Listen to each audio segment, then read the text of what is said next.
Break के बाद बहुत स्वागत है। बात करेंगे हरियाणा की। सोमवार को मुख्यमंत्री नायब सिंह सैनी की अध्यक्षता में हुई मंत्रिमंडल की बैठक में कई अहम फैसले लिए गए, जहां शहीद होने वाले अग्निवीरों के परिजनों को 1 करोड़ रुपए की आर्थिक मदद देने का फैसला लिया गया। साथ ही भारतीय सेनाओं में अग्निपथ योजना के तहत अग्निवीर भर्ती होने वाले यानी कि अग्निवीर भर्ती में शामिल होने वाले हरियाणा के युवाओं के लिए नायाब सरकार ने बड़ा फैसला लिया है। नौकरी के बाद वापस लौटने वाले अग्निवीरों को हरियाणा सरकार नौकरियों में अब 20% का आरक्षण देगी। अभी तक अग्निवीरों को 10% आरक्षण का ही फैसला लिया गया था कि अग्निवीरों को 10% का ही आरक्षण दिया जाएगा।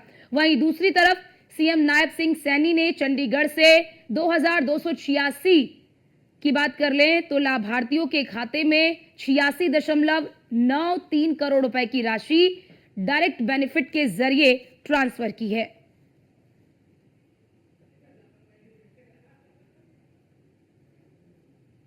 मंत्रिमंडल की बैठक में सभी विभागों, वार्डों, सभी बोर्डों एवं निगमों, पंचायती राज संस्थाओं तथा शहरी निकायों के लिए भूमि की बाजार दर निर्धारित करने की नीति में भी संशोधन किया है।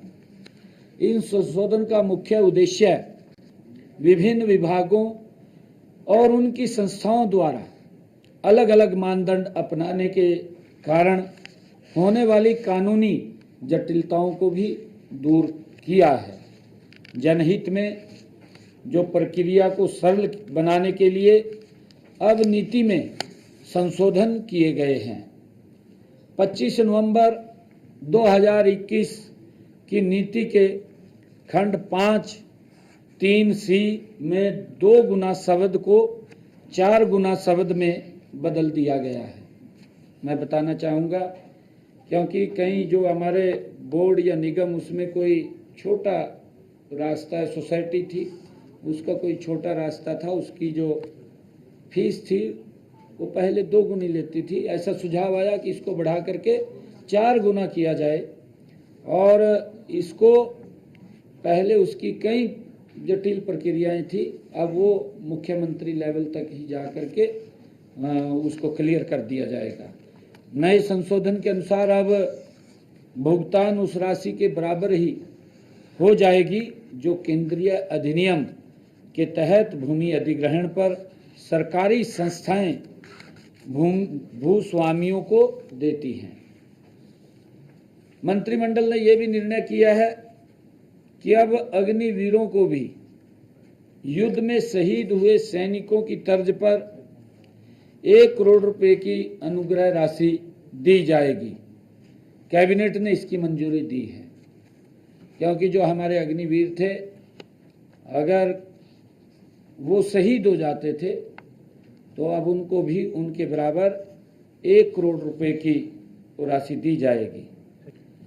2022 में केंद्र सरकार ने 3 सेवाओं, सेना के नौसेना और वायुसेना और हमारी ये थल सेना में अग्निवीरों की भर्ती के लिए अग्निपथ योजना शुरू की थी।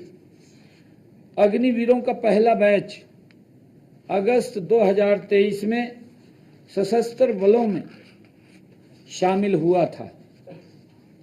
2022-23 और 23-24 में हरियाणा के सभी जिलों में कुल 5120 अग्निवीर भर्ती हुए थे। 2024-25 के दौरान लगभग 2000 अग्निवीरों की हरियाणा से वो भर्ती हुई थी और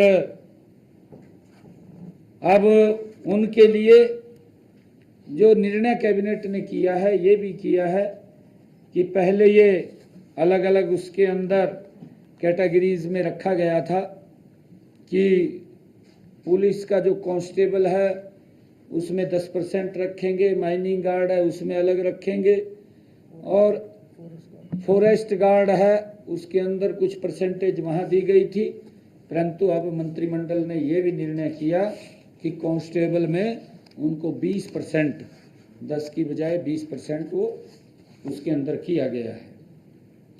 हरियाणा में पिछले दिनों हमने अपने बजट के अंदर भी इस बात की घोषणा की थी कि एक AI हब बनाने का, ग्लोबल हब बनाने का एक परियोजना को आज मंत्रिमंडल ने मंजूरी दी है, जिसका जिक्र हमने अपने जो बजट भाषण के अंदर भी किया था कि हम 2 स्थानों को अलग अलग उनका गठन किया जाएगा।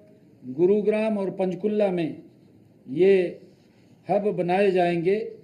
AI परियोजना पर कुल 4,474.39 करोड़ रुपए खर्च होंगे, जिसमें से विश्व बैंक से तकनीकी और वित्तीय सहायता भी ली जाएगी।